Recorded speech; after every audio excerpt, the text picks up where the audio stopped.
ese acción. Buenas noches. Nadie diría, pienso yo, que España es un país dulce. Tiene, a mi juicio, otras virtudes, pero no precisamente esa, y, sin embargo, así, La Dulce España se titula el primer volumen de memorias escrito por Jaime de Armiñán. Hola, Jaime. Hola. Novelista, guionista, director de cine, hombre de teatro y de televisión, miembro vástago de una estirpe mixta de cómicos, periodistas y políticos, gran aficionado a los toros, benévolo observador y comentarista de las cosas cotidianas, querido por casi todo el mundo, y bueno, y muchísimas cosas más que están y no están en este libro, La Dulce España, Jaime de Armiñán, 13º premio, comillas, de biografías y memorias, editorial Tusquets, y que estarán también, algunas de ellas, no todas, en la hora de conversación que empieza en este mismo momento. Jaime, lo de Dulce España a mí me parece, ya lo he insinuado, más bien salada y fuertemente especiada, será en todo caso agridulce como el cerdo de los chinos. Lo de la Dulce España, decía, es irónico, es sarcástico, aunque no mucho, porque no es ese tu estilo, es tierno, es pintoresco y tiene en cualquier caso su explicación. Una explicación que tú das no en la primera página del libro, sino antes de que empiece el libro. Permíteme que lea ese fragmento, no se me ocurre mejor presentación ni a ti se te ha ocurrido mejor introducción. Dice así: en la Plaza Mayor está la confitería más elegante del pueblo, donde también se fríen churros y buñuelos con aceite de oliva. Es saludable hacer churros y buñuelos aunque no les caigan bien a todo el mundo. El escaparate de la confitería brilla al sol y relucen los piononos, las yemas de Santa Teresa y las de San Leandro, los bizcochos borrachos de Guadalajara, las almendras de Alcalá, los mazapanes de Toledo, los roscos burgaleses, la crema catalana, los sobadillos y las perrunillas, las rosquillas tontas y listas, las mantecadas asturianas, el bizcocho de Carballino, las ánimas del purgatorio, el flan de San Franco, las cocas, las ensaimadas, los polvorones y el roscón de Reyes. Todo es dulce y sería de desear que nunca amargara el dulce y que solo agriara el limón. En medio de tantas glorias luce una botella de anís machaquito, el más fuerte de todos. La figura de un niño se refleja en el escaparate. El niño mira goloso todas aquellas delicias. De pronto una piedra hace añicos el escaparate de La Dulce España y la imagen del niño se parte en pedazos. Jaime, esto parece el primer fotograma o la primera secuencia de una película. Puede serlo, ¿no? Lo que pasa es que, bueno, lo has leído muy bien, ¿eh? Te lo agradezco mucho. Lo has leído muy bien. Y además es que yo creo que son tan bonitos los nombres de los dulces que tenemos en estas tierras, ¿no? Los piononos, las perruñillas, los boleardos. Ahí no están los boleardos, no, ¿verdad? Los mencionado, ¿no? Los boleardos gallegos y tantos otros que realmente es muy enriquecedor lo que puede haber en ese escaparate. Bien dices tú que no es la Dulce España, ni muchísimo menos, ¿no? Es más bien la España sangrienta lo que se cuenta en este libro. Tú fíjate que muchos de los dulces que tú citas en ese párrafo son dulces de origen árabe. Sí, claro, los expulsamos, claro, ¿no? Los expulsamos. Y otros habrá ahí que serán de origen judío que también los expulsamos, ¿no?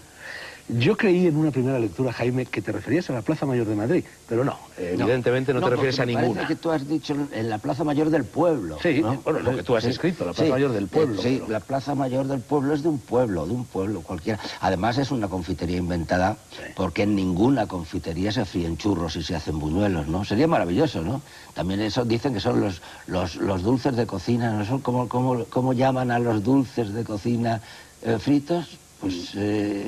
¿Tienen un nombre? Tienen un nombre, sí, bueno, ya me acuerdo. Acudiremos a lo largo de toda esta conversación que vamos a tener, me acuerdo, te diré, ya me he acordado.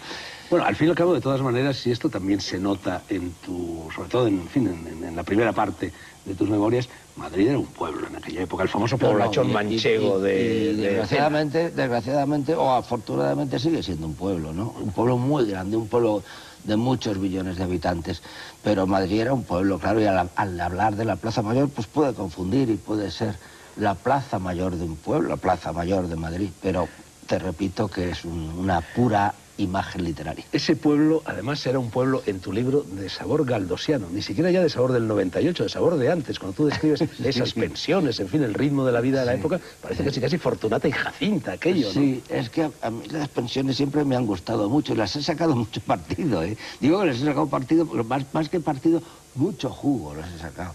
He hecho yo muchas, aquí en esta casa, en televisión, muchas veces he sacado pensiones porque me han gustado mucho. Ahí en el libro yo cuento, seguramente luego hablaremos de esa pensión, de la pensión Delfina en Madrid, que fue la que me enseñó a mí realmente lo que era la pensión, lo que eran las pensiones, ¿no? No solo la pensión Delfina, sino otras en provincias donde he estado. Eran muy divertidas. Y de hecho, una de las primeras cosas que llama la atención en tu libro, basta con ver el índice, es la cantidad de casas distintas en las que viviste tú con tus padres. Os ibais mudando continuamente, y luego no solo de calle en calle, sino también de ciudad en ciudad. Bueno, la primera parte son las casas de Madrid, calle del Prado, calle de Serrano. Esas son las calles donde nacieron o vivieron mis padres, las del Prado y la de Serrano. Sí, pero luego tú también viviste en un montón de casas, y luego en Lugo, en Córdoba, en Cádiz, en Madrid, en San Sebastián, en Biarritz, en Burgos, en Salamanca, en Vitoria, en fin, en todas. Mi madre decía que había puesto, no sé las casas, ¿no? Pero vamos, pensemos que he puesto, por ejemplo, 11 casas y 3 gobiernos civiles. Porque además... Yo tengo anotada aquí esa frase y me parece que decía 2 gobiernos civiles. O 2 gobiernos civiles. Bueno, ella estuvo en tres gobiernos civiles, pero puso 2 gobiernos civiles, sí. Por cierto, uno en Córdoba y otro, no sé si fue en Cádiz o en Lugo. Me adelanto a los acontecimientos, pero el de Lugo... tú eras muy niño cuando a tu padre lo nombran, tu padre era lerrusista, ¿no? Sí. Y lo nombran gobernador civil de Lugo, que por cierto estuvo a punto de ser nombrado gobernador civil de Soria. Sí, pero bueno, sí, el caso es que os lleva a Lugo un misterioso personaje en un no menos misterioso coche a ti. A mí. ¿Y era? Y era don José Ortega, ¿sí? Pero tú no lo supiste, ni sabías probablemente quién era. No, claro, no lo supe. Luego me lo contó mi padre, me dijo, ¿sabes quién te llevó a Lugo? ¿Quién te dio de merendar en el campo? Porque lo que sí recuerdo muy bien es que merendamos en el campo, porque a mí, como yo era un niño bastante delicadillo, también hablaremos de eso seguramente. Enseguida vamos a hablar. Pues, claro, aquella tortilla de patata no estaba en los archivos, no estaba en el programa. Oye, Jaime, pero ¿y por qué Ortega? ¿Se dedicaba a llevar a los amigos con un coche? ¿Era avezado conductor? Seguramente Ortega tenía, no lo sé, eso no lo he sabido nunca. Ortega tenía que, además con su mujer, tenía que ir a Lugo por la razón que fuera. Mi padre era el gobernador de Lugo, a quien le dijo, hombre, don José, era muy amigo, ¿sabes? Ortega casi era muy amigo de Manolo Bienvenido, del Papa Negro, muy amigo. Ya sabes que a Ortega le gustaba mucho los temas. Claro. Luego a Ortega ya le recuerdo yo de jovencito, de mayor, de chico de 16 o 17 años, que también lo cuento ahí en los festivales de Arganda que daban los Bienvenida. Y en casa de los Bienvenida también. Por el libro transitan una serie de personajes, algunos célebres, otros simplemente pintorescos, y entre esos personajes, no sé, simultáneamente célebre y pintoresco, está nada menos que don Francisco Franco. Antes de que fuera caudillo de España, vivías enfrente de él, en la calle Núñez de Balboa. Sí, yo nací en la calle Núñez de Balboa, y una vez mi madre me dijo, a que tú no sabes quién vivía enfrente nuestro, pero ya cuando era mayor, ya bueno, hace poco tiempo me lo dijo. Y yo dije, ¿quién vivía? Dice, Franco, con doña Carmen Polo y Carmencita. Que tú mismo sugieres que seguro que te hizo alguna carantoña cruzando. No creo yo que Franco hiciera carantoñas. No, doña Carmen, no Franco, ¿no? A lo mejor doña Carmen me hizo alguna carantoña, sí. Bueno, tú lo has dicho ya, Jaime, sí. Niño enfermizo. Sí. ¿Tú tenías ganglios? Era una cosa mitológica de la época, eso, tiene ganglios, ¿no? Sí. Bueno, ganglios ya sabes que era la antesala de la tuberculosis, ¿no? Sí. Y pues sí, tenía ganglios. ¿Y entonces? Un niño muy enfermizo, evidentemente, pero sobre todo yo creo que era un niño que era un niño único.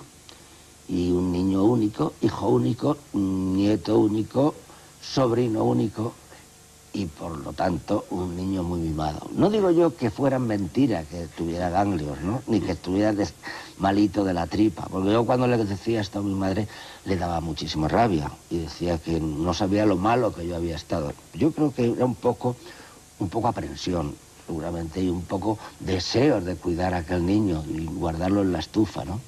pero evidentemente tampoco era yo un niño demasiado sano, ¿no? Pero luego...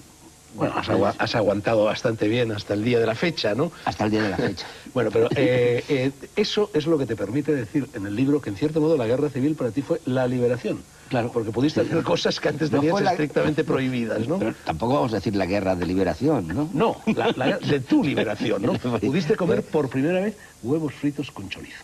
Sí, claro, porque a mí me hacían tortilla con las claras de los huevos. Fíjate qué porquería, ¿no? Porque según mis médicos particulares, que debía tener unos cuantos, empezando por mi tío y padrino, Federico Oliver, pues el hígado también lo tenía tocado. Sí. Y claro, la guerra trajo tantísimos problemas y tanto drama en su torno y tal caos en las casas y tantos peligros y tanta preocupación, que el niño que ya tenía 9 años dejó de ser el principal tema de aquella familia o de mi madre y la mayor preocupación, y el niño ya campaba por sus respetos y el niño demostró que podía tomar huevos fritos, claro. Tú, a propósito de la guerra civil, dices algo que dice también Fernán Gómez en sus memorias, que dice también Eduardo Haro Teglen en las suyas, que quizá dice también incluso Marsillac, no estoy seguro, en las suyas, y es que, en definitiva, para un niño, bueno, la guerra es lo que estamos diciendo, una especie de liberación. No vas al colegio, te dejan que hagas cosas que normalmente no puedes hacer, y quiere que el niño no vive psicológicamente la guerra con esa intensidad dramática, aunque la padezca, pero no la vive psicológicamente con la intensidad dramática del adulto. Es casi una aventura, ¿no? Sí, la guerra para todos nosotros, para estos personajes que estás citando, estos que son nuestros amigos y que hemos hablado tantísimas veces de la guerra, para unos en una zona, para otros en otra zona, pues la guerra fue una liberación. Haro y Fernando son un poquito mayores que yo, unos años mayores que yo. Sí. Adolfo Marsillac es casi de mi quinta. Casi 50 años. Casi de mi quinta. Y a Adolfo también le ocurrió lo mismo, porque lo hemos comentado. Él en Barcelona y yo entonces en San Sebastián, y después en San Sebastián y en otros muchos sitios, claro. La guerra era una aventura maravillosa, ¿no? Lo que no sentía yo es la sensación de peligro, claro. Claro, el niño no... Ni la idea de la muerte. Anticuerpos frente a la muerte, claro. Ni la idea de la muerte. Es decir, yo he visto muchos muertos, o no tantos, pero he visto algunos muertos. Algunos muertos, pues en las cunetas, muertos en San Sebastián, sí, sobre todo en San Sebastián. He visto suicidarse a 2 personas cerca de mí, a la vista. Pero suicidarse ¿cómo? Tirándose desde un balcón, ¿sí? y otra vez yendo en Madrid, en el metro. A mí me gustaba ir mucho eso no lo cuento ahí porque es demasiado terrible, ¿no? En el primer vagón del metro iba al colegio yo, ¿no? Y se tiró un hombre al entrar el metro en una estación, no recuerdo en cuál. Eso no te dejó completamente traumatizado, ¿no? Sí, estuve mucho tiempo soñando con aquello, porque recuerdo yo a aquel hombre volando por el aire, literalmente, con una gabardina, fíjate, recuerdo la gabardina, y cómo se estrelló contra el vagón aquel. El vagón frenó y yo me largué de allí. Eso sí fue una experiencia dura y terrible, pero el otro no. El otro es que... Y los bombardeos, y los aviones... Como una película, casi. Como una película. Aventuras, ¿no? Los niños no tienen sensación de miedo, creo yo. Igual que los perros, ¿no?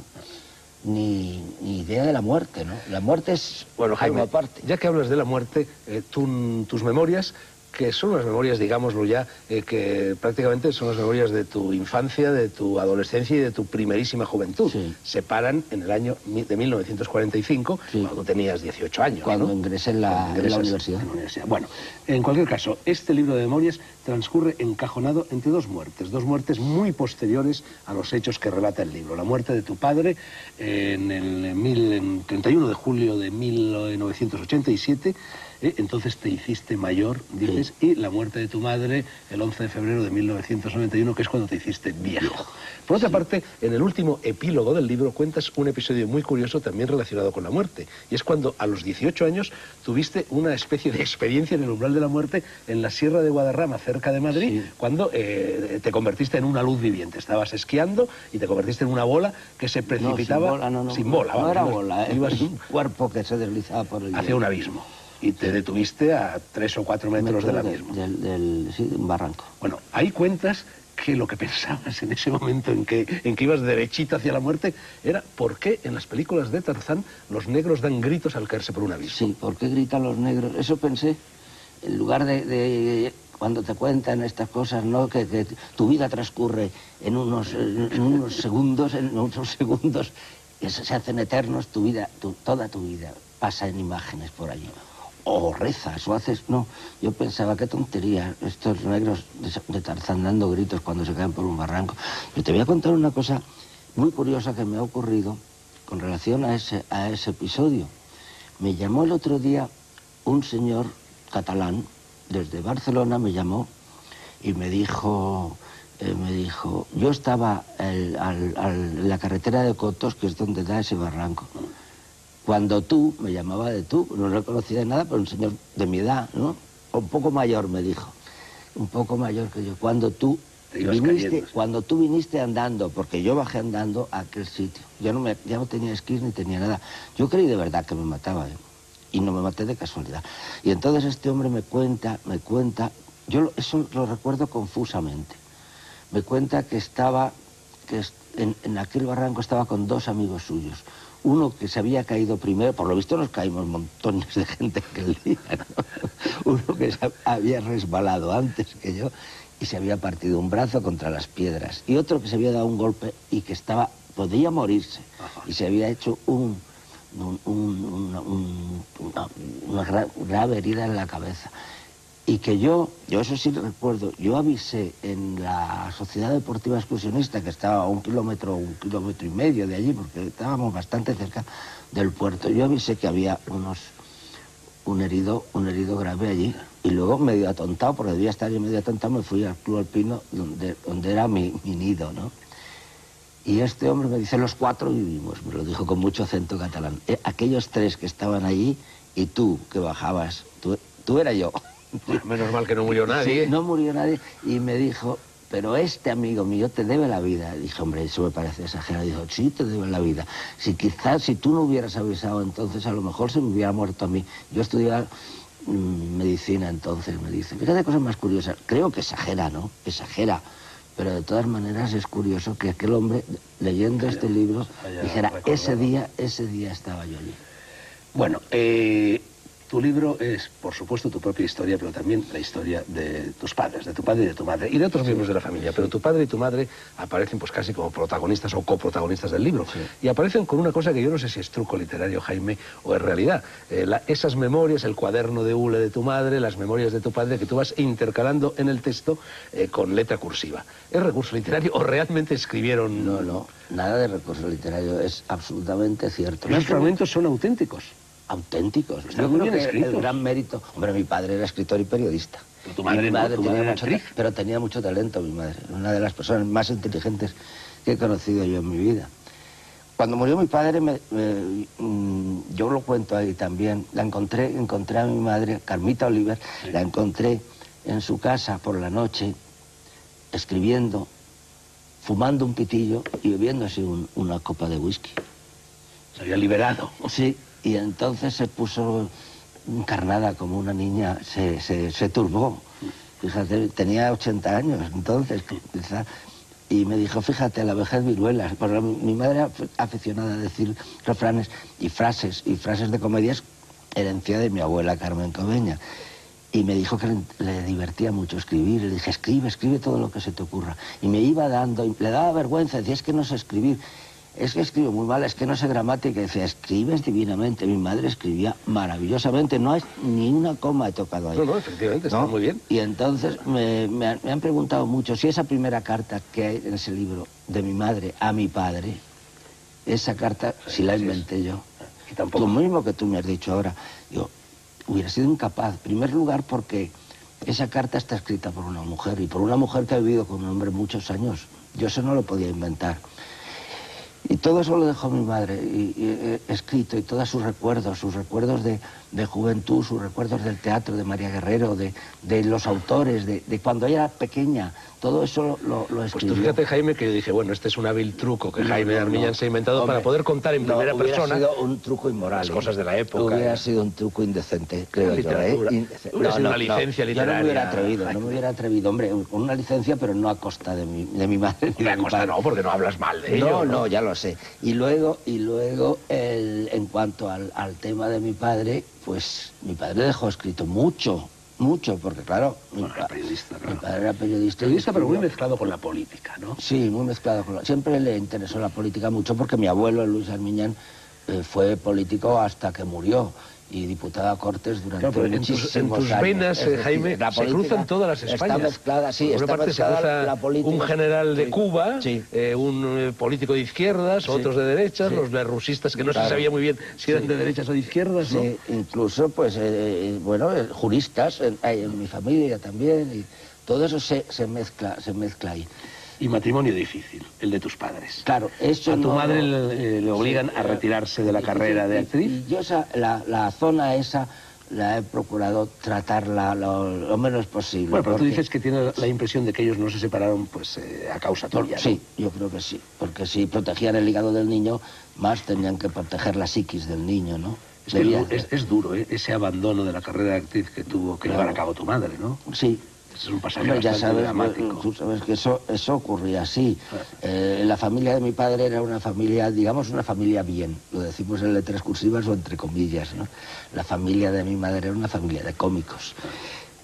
Se enamoraron, la actriz era privilegiada, mi madre, y era una actriz a los 20 años o 18 años, era la actriz joven más prometedora de España, y se enamoró de un periodista rubio de ojos claros, de ojos de cristal, decía mi abuela Carmen.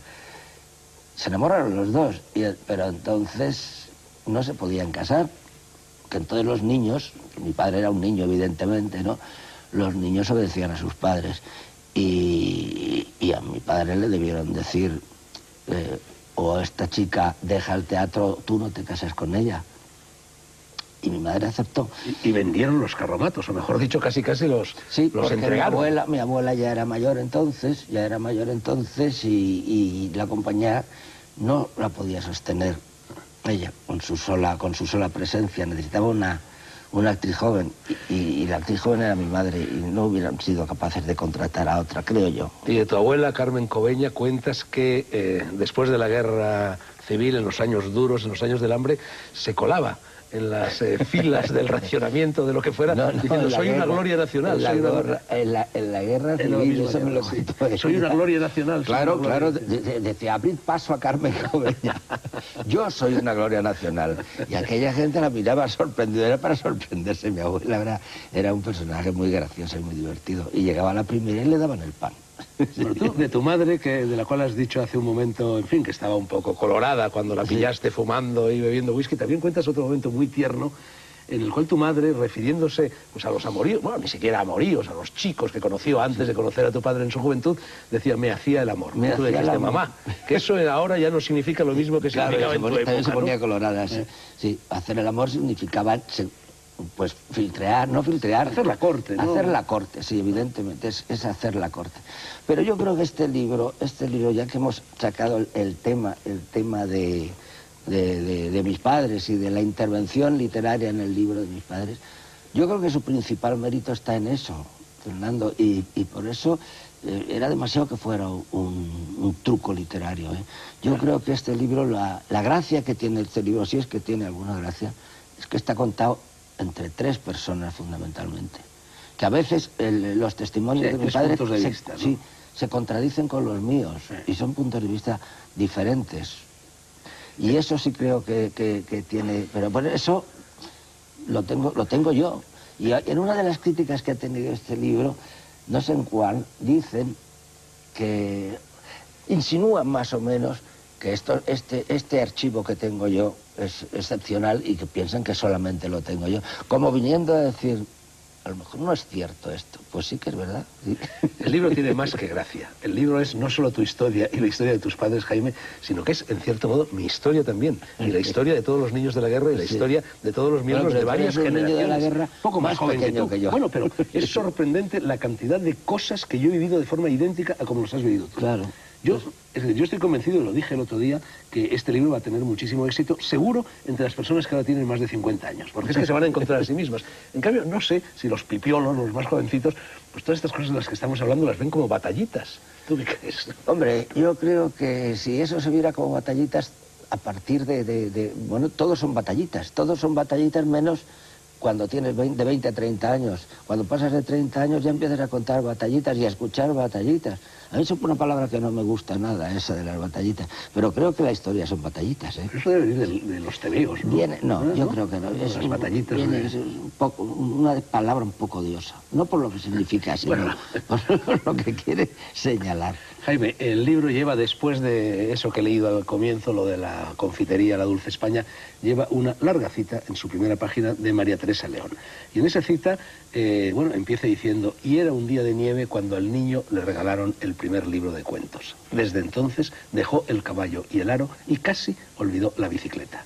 El niño encontraba en su cabecita el poder de crear. Y un poco más adelante, las hadas, los gnomos, los gigantes acompañaban su vida diaria. Tu libro es un libro de primeras cosas, muchas primeras cosas. Las primeras experiencias sexuales, las primeras corridas de toros, las primeras películas vistas y también, en gran medida, las primeras lecturas. Esto que tú evocas aquí, poniéndolo en la boca de María Teresa León, te pasó a ti. Tú encontraste tu primer libro y descubriste en ti esa capacidad de crear y renunciaste al aro y al caballo. No, yo no renuncié al aro ni al caballo, porque evidentemente eso sí que es una imagen literaria de María Teresa León. Eso lo puse por una razón, sobre todo. Porque, fíjate hasta qué punto eso... Porque eso no lo escribió mi madre. Pero, sin embargo, lo podía haber escrito, refiriéndose a mí. Lo escribió María Teresa León, persona a la que yo siempre he admirado mucho. Y creo que está lleno de verdad eso, porque a lo mejor hay muchos niños que abandonan el aro y la bicicleta y no es que se pongan a crear, pero a lo mejor se ponen a inventar cuentos o a contar historias, ¿no? Y ese niño un poco enfermizo podía haber sido yo. Tú en esas primeras lecturas mencionas a Julio Verne y a Salgari, por ejemplo, pero confiesas con cierta reticencia que te gustaba más Salgari, que literariamente pasaba por ser peor de lo que lo era Julio Verne, ¿no? Claro. Es una de mis muchísimos fallos, ¿no? Un fallo, evidentemente es un fallo literario. Julio Verne está mucho mejor, más considerado que... Sí, pero Salgari era más directo, ¿no? ¿Verdad? Salgari tenía para mí una cosa que no tenía. Julio Verne, a mí me aburría toda la prosa de Julio Verne, y cuando se ponía a explicar las parrafadas científicas, yo me saltaba aquello y me iba a los diálogos. Todos lo hacíamos. Todos los niños, ¿verdad? Hacíamos eso, ¿no? Entonces yo de las novelas de Julio Verne, yo creo que solamente he admitido bien, pues 5 semanas en globo y 2 años de vacaciones. Y 20.000 leguas. Y 20.000 leguas de viaje submarino. Pero en cambio Salgari era mucho más. Primero, era más llevadero, porque los libros eran más pequeños. Era más cinematográfico. Era más cinematográfico, tenía mucho más diálogo y tenía mucha más acción. Y a mí me gustaba mucho más Salgari, pero es un tanto vergonzoso. Jaime, ¿tú te acuerdas de aquel telón lleno de anuncios? Y hay otro telón en tu obra que luego mencionaremos, supongo. Aquel telón lleno de anuncios que cuando tú, yo y algunos otros éramos niños, bajaba en los cines, con música a lo mejor anunciando las tabletas Ocal, o el negrito del Colacao. ¿Te acuerdas de aquel telón? Imagínate, era un telón lleno de anuncios, ¿no? Que leíamos. Además, el público se aburría en los descansos y se leía el telón. Ahora baja en la embocadura de negro sobre blanco el telón de la publicidad, pero dentro de muy pocos minutos volverá a levantarse. Bueno, pues era mentira que tuviera ganglios, ¿no? Ni que estuviera malito de la tripa. Porque yo cuando le decía esto a mi madre le daba muchísima rabia y decía que no sabía lo malo que yo había estado. Yo creo que era un poco aprensión, seguramente, y un poco deseos de cuidar a aquel niño y guardarlo en la estufa, ¿no? Pero evidentemente tampoco era yo un niño demasiado sano, ¿no?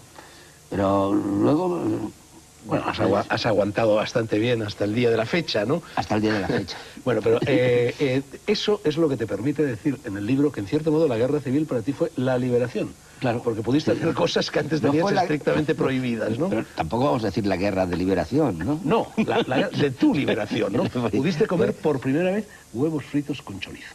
Sí, claro, porque a mí me hacían tortilla con las claras de los huevos. Fíjate qué porquería, ¿no? Porque según mis médicos particulares, que debía tener unos cuantos, empezando por mi tío y padrino, Federico Oliver, pues el hígado también lo tenía tocado. Sí. Y claro, la guerra trajo tantísimos problemas y tanto drama en su torno y tal caos en las casas y tantos peligros y tanta preocupación, que el niño que ya tenía 9 años dejó de ser el principal tema de aquella familia o de mi madre y la mayor preocupación, y el niño ya campaba por sus respetos y el niño demostró que podía tomar huevos fritos, claro. Tú, a propósito de la guerra civil, dices algo que dice también Fernán Gómez en sus memorias, que dice también Eduardo Haro Teglen en las suyas, que quizá dice también incluso Marsillac, no estoy seguro, en las suyas, y es que, en definitiva, para un niño, bueno, la guerra es lo que estamos diciendo, una especie de liberación. No vas al colegio, te dejan que hagas cosas que normalmente no puedes hacer, y quiere que el niño no vive psicológicamente la guerra con esa intensidad dramática, aunque la padezca, pero no la vive psicológicamente con la intensidad dramática del adulto. Es casi una aventura, ¿no? Sí, la guerra para todos nosotros, para estos personajes que estás citando, estos que son nuestros amigos y que hemos hablado tantísimas veces de la guerra, para unos en una zona, para otros en otra zona, pues la guerra fue una liberación. Haro y Fernando son un poquito mayores que yo, unos años mayores que yo. Sí. Adolfo Marsillac es casi de mi quinta. Casi de mi quinta. Y a Adolfo también le ocurrió lo mismo, porque lo hemos comentado. Él en Barcelona y yo entonces en San Sebastián, y después en San Sebastián y en otros muchos sitios, claro. La guerra era una aventura maravillosa, ¿no? Lo que no sentía yo es la sensación de pelinges que estás citando, estos que son nuestros amigos y que hemos hablado tantísimas veces de la guerra, para unos en una zona, para otros en otra zona, pues la guerra fue una liberación. Haro y Fernando son un poquito mayores que yo, unos años mayores que yo. Sí. Adolfo Marsillac es casi de mi quinta. Casi de mi quinta. Y a Adolfo también le ocurrió lo mismo, porque lo hemos comentado. Él en Barcelona y yo entonces en San Sebastián, y después en San Sebastián y en otros muchos sitios, claro. La guerra era una aventura maravillosa, ¿no? Lo que no sentía yo es la sensación de peligro, claro. Claro, el niño no... Ni la idea de la muerte. Anticuerpos frente a la muerte, claro. Ni la idea de la muerte. Es decir, yo he visto muchos muertos, o no tantos, pero he visto algunos muertos. Algunos muertos, pues en las cunetas, muertos en San Sebastián, sí, sobre todo en San Sebastián. He visto suicidarse a 2 personas cerca de mí, a la vista. Pero suicidarse ¿cómo? Tirándose desde un balcón, ¿sí? y otra vez yendo en Madrid, en el metro. A mí me gustaba ir mucho eso no lo cuento ahí porque es demasiado terrible, ¿no? En el primer vagón del metro iba al colegio yo, ¿no? Y se tiró un hombre al entrar el metro en una estación, no recuerdo en cuál.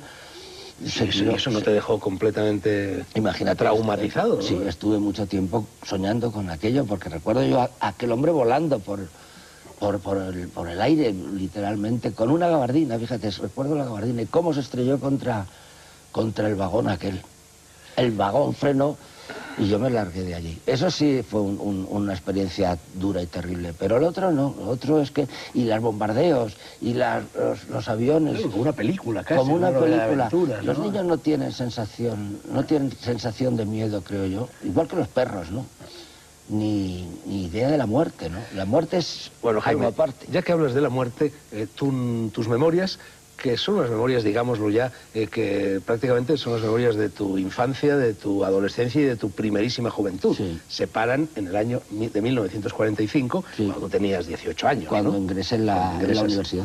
Bueno, en cualquier caso, este libro de memorias transcurre encajonado entre dos muertes muy posteriores a los hechos que relata el libro. La muerte de tu padre en el 31 de julio de 1987, entonces te hiciste mayor, dices, sí, y la muerte de tu madre el 11 de febrero de 1991, que es cuando te hiciste viejo. Por otra parte, en el último epílogo del libro cuentas un episodio muy curioso también relacionado con la muerte, y es cuando a los 18 años tuviste una especie de experiencia en el umbral de la muerte en la Sierra de Guadarrama, cerca de Madrid, sí, cuando te come calle, sino también de ciudad en ciudad. Bueno, la primera parte son las casas de Madrid, sí, sí, calle del Prado, calle de Serrano. Esas son las calles donde nacieron o vivieron mis padres, las del Prado y la de Serrano. Sí, pero luego tú también viviste en un montón de casas, y luego en Lugo, en Córdoba, sí, en Cádiz, en Madrid, en San Sebastián, en Biarritz, en Burgos, en Salamanca, en Vitoria, en fin, en todas. Mi madre decía que había puesto, no sé las casas, ¿no? Pero vamos, pensemos que he puesto, por ejemplo, 11 casas y 3 gobiernos civiles. Porque además... Yo tengo anotada aquí esa frase y me parece que decía 2 gobiernos civiles. O 2 gobiernos civiles. Bueno, ella estuvo en 3 gobiernos civiles, pero puso 2 gobiernos civiles, sí. Por cierto, uno en Córdoba y otro, no sé si fue en Cádiz o en Lugo. Me adelanto a los acontecimientos, pero el de Lugo... tú eras muy niño cuando, sí, a tu padre lo nombran, tu padre era lerrusista, ¿no? Sí. Y lo nombran gobernador civil de Lugo, sí, que por cierto estuvo a punto de ser nombrado gobernador civil de Soria. Sí, pero bueno, sí, el caso es que os lleva a Lugo un misterioso personaje en un no menos misterioso coche a ti. A mí. ¿Y era? Y era don José Ortega, ¿sí? Pero tú no lo supiste, ni sabías probablemente quién era. No, claro, no lo supe. Luego me lo contó mi padre, me dijo, ¿sabes quién te llevó a Lugo? ¿Quién te dio de merendar en el campo? Porque lo que sí recuerdo muy bien es que merendamos en el campo, porque a mí, como yo era un niño bastante delicadillo, también hablaremos de eso, sí, seguramente. Enseguida vamos a hablar. Pues, claro, aquella tortilla de patata no estaba en los archivos, no estaba en el programa. Oye, Jaime, pero ¿y por qué Ortega? ¿Se dedicaba a llevar a los amigos con un coche? ¿Era avezado conductor? Seguramente Ortega tenía, no lo sé, eso no lo he sabido nunca. Ortega tenía que, además con su mujer, tenía que ir a Lugo por la razón que fuera. Mi padre era el gobernador de Lugo, alguien le dijo, hombre, don José, era muy amigo, ¿sabes? Ortega casi era muy amigo de Manolo Bienvenida, del Papa Negro, muy amigo. Ya sabes que a Ortega le gustaba mucho. Sí, claro.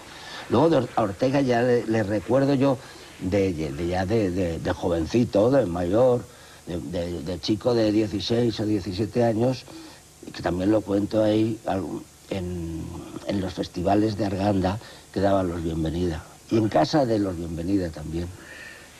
Por el libro transitan una serie de personajes, algunos célebres, otros simplemente pintorescos, y entre esos personajes, no sé, simultáneamente célebre y pintoresco, está nada menos que don Francisco Franco. Antes de que fuera caudillo de España, vivías enfrente de él, en la calle Núñez de Balboa. Vamos, sí, yo nací en la calle Núñez de Balboa, y una vez mi madre me dijo, a que tú no sabes quién vivía enfrente nuestro, pero ya cuando era mayor, ya bueno, hace poco tiempo me lo dijo. Y yo dije, ¿quién vivía? Dice, Franco, con doña Carmen Polo y Carmencita. Que tú mismo sugieres que seguro que te hizo alguna carantoña cruzando. No creo yo que Franco hiciera carantoñas. No, doña Carmen, no. Era no lo sé, avezado conductor. Seguramente Ortega tenía, no lo sé, eso no lo he sabido nunca. Ortega tenía que, además con su mujer, tenía que ir a Lugo por la razón que fuera. Mi padre era el gobernador de Lugo, alguien le dijo, hombre, don José, era muy amigo, ¿sabes? Ortega casi era muy amigo de Manolo Bienvenida, del Papa Negro, muy amigo. Ya sabes que a Ortega le gustaba mucho. Sí, claro.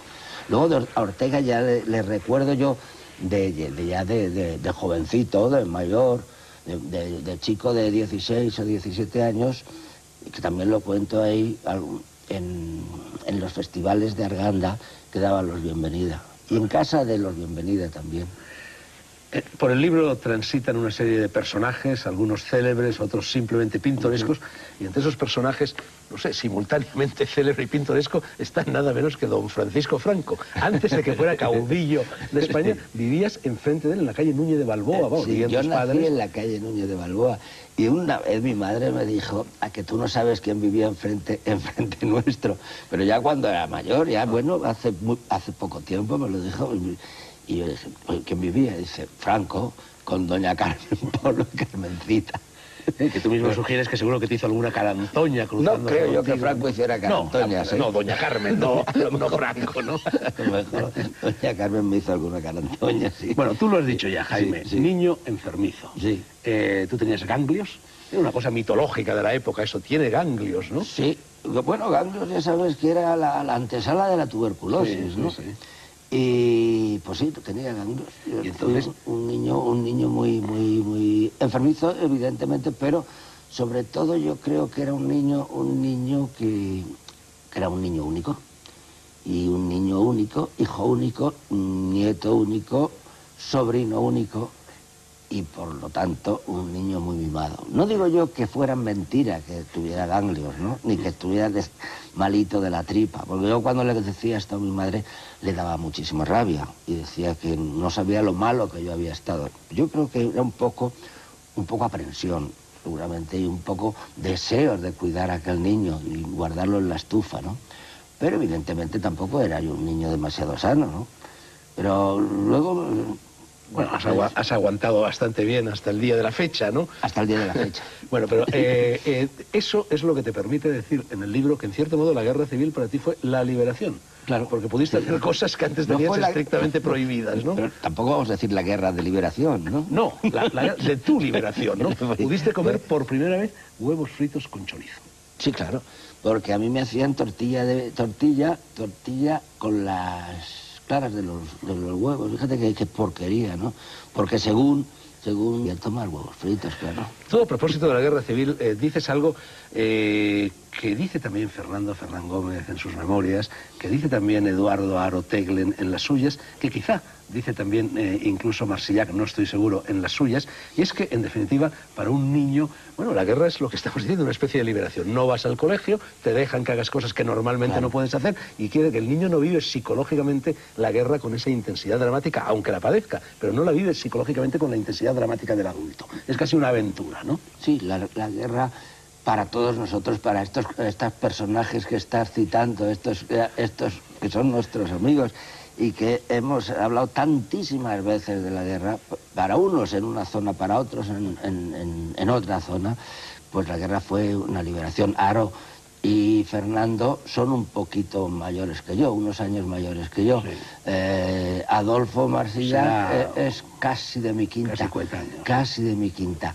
Y a Adolfo también le ocurrió lo mismo, porque lo hemos comentado. Él en Barcelona y yo entonces en San Sebastián, y después en San Sebastián y en otros muchos sitios, claro. La guerra era una aventura maravillosa, ¿no? Lo que no sentía yo es la sensación de peligro, claro. Claro, el niño no... Ni la idea de la muerte. Anticuerpos frente a la muerte, claro. Ni la idea de la muerte. Es decir, yo he visto muchos muertos, o no tantos, pero he visto algunos muertos. Algunos muertos, pues en las cunetas, muertos en San Sebastián, sí, sobre todo en San Sebastián.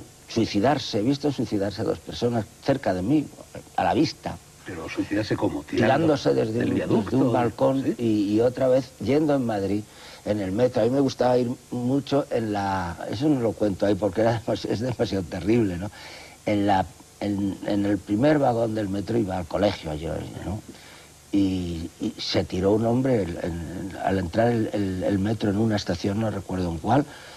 Eso no te dejó completamente traumatizado, ¿no? Sí, estuve mucho tiempo soñando con aquello, porque recuerdo yo a aquel hombre volando por el aire, literalmente, con una gabardina, fíjate, recuerdo la gabardina, y cómo se estrelló contra el vagón aquel. El vagón frenó y yo me largué de allí. Eso sí fue una experiencia dura y terrible, pero el otro no. El otro es que... Y los bombardeos, y los aviones... Como una película, casi. Como una película. Aventuras, los ¿no? niños no tienen sensación de miedo, creo yo. Igual que los perros, ¿no? ni idea de la muerte, ¿no? La muerte es Bueno, Jaime, algo aparte. ya que hablas de la muerte, tus memorias, que son unas memorias, digámoslo ya, que prácticamente son las memorias de tu infancia, de tu adolescencia y de tu primerísima juventud. Sí. Se paran en el año de 1945, Sí. cuando tenías 18 años, Cuando ¿no? ingresé en La confitería más elegante del pueblo, donde también se fríen churros y buñuelos con aceite de oliva. Es saludable hacer churros y buñuelos aunque no les caigan bien a todo el mundo. El escaparate de la confitería brilla al sol y relucen los piononos, las yemas de Santa Teresa y las de San Leandro, los bizcochos borrachos de Guadalajara, las almendras de Alcalá, los mazapanes de Toledo, los roscos burgaleses, la crema catalana, los sobadillos y las perrunillas, las rosquillas tontas y listas, las mantecadas asturianas, el bizcocho de Carballino, las ánimas del purgatorio, el flan de San Franco, las cocas, las ensaimadas, los polvorones y el roscón de Reyes. Todo es dulce y sería de desear que nunca amargara el dulce y que solo agriara el limón. En medio de tantas glorias luce una botella de anís machaquito, el más fuerte de todos. La figura de un niño se refleja en el escaparate. El niño mira goloso todas aquellas delicias. De pronto una piedra hace añicos el escaparate de la dulce España y la imagen del niño se parte en pedazos. Jaime, esto parece el primer fotograma o la primera secuencia de una película. Puede serlo, ¿no? Lo que pasa es que, bueno, lo has leído muy bien, ¿eh? Te lo agradezco mucho. Lo has leído muy bien. Y además es que yo creo que son tan bonitos los nombres de los dulces que tenemos en estas tierras, ¿no? Los piononos, las perruñillas, los boleardos. Ahí no están los boleardos, no, ¿verdad? los mencionado, ¿no? Los boleardos gallegos y tantos otros que realmente es muy enriquecedor lo que puede haber en ese escaparate. Bien dices tú que no es la dulce España, ni muchísimo menos, ¿no? Es más bien la España sangrienta lo que se cuenta en este libro. Tú fíjate que muchos de los dulces que tú citas en ese párrafo son dulces de origen árabe. Sí, Al fin y al cabo, claro, los expulsamos, claro, ¿no? Los expulsamos. Y otros habrá ahí que serán de origen judío que también los expulsamos, ¿no?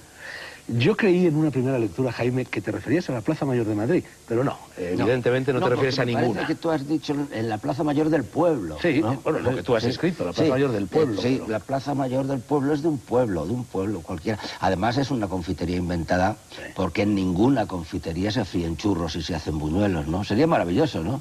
También eso dicen que son los dulces de cocina, ¿no? Son ¿cómo llaman a los dulces de cocina fritos? Pues...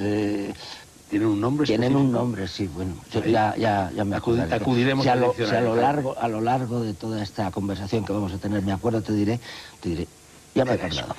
Bueno, al fin y al cabo, de todas maneras, y esto también se nota sobre todo en la primera parte de tus memorias, Madrid era un pueblo en aquella época, el famoso poblachón manchego. Una confitería se fríen churros y se hacen buñuelos, ¿no? Sería maravilloso, ¿no? También eso dicen que son los dulces de cocina, ¿no? Son ¿cómo llaman a los dulces de cocina fritos? Pues...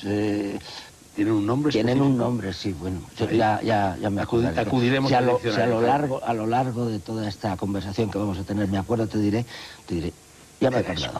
Bueno, al fin y al cabo, de todas maneras, y esto también se nota sobre todo en la primera parte de tus memorias, Madrid era un pueblo en aquella época, el famoso poblachón manchego de desgraciadamente o afortunadamente sigue siendo un pueblo, ¿no? Un pueblo muy grande, un pueblo de muchos millones de habitantes, pero Madrid era un pueblo, claro, y al hablar de la Plaza Mayor, pues puede confundir y puede ser la Plaza Mayor de un pueblo, la Plaza Mayor de Madrid, pero te repito que es una pura imagen literaria. Ese pueblo, además, era un pueblo en tu libro de sabor galdosiano, ni siquiera ya de sabor del 98, de sabor de antes, cuando tú describes esas pensiones, en fin, el ritmo de la vida de la época, parece casi Fortunata y Jacinta, aquello, ¿no? Sí, es que a mí las pensiones siempre me han gustado mucho y las he sacado mucho partido, ¿eh? Digo que les he sacado partido, pero más que partido, mucho jugo les he sacado.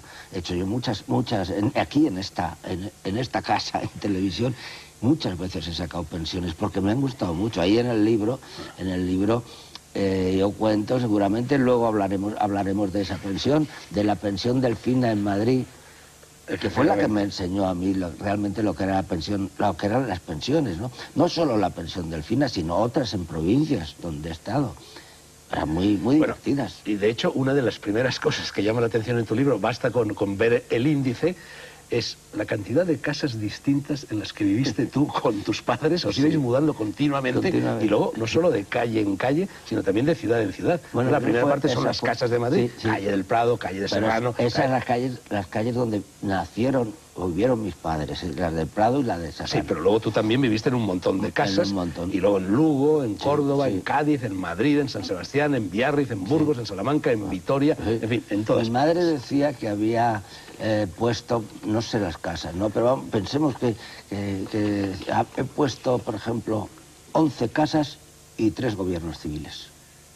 Porque además... Yo tengo anotada aquí esa frase y me parece que decía 2 gobiernos civiles. O 2 civiles. Gobiernos civiles. Bueno, ella estuvo en tres gobiernos civiles, pero puso 2 gobiernos civiles, sí. Por cierto, uno en Córdoba y otro, no sé si fue en Cádiz o en Lugo.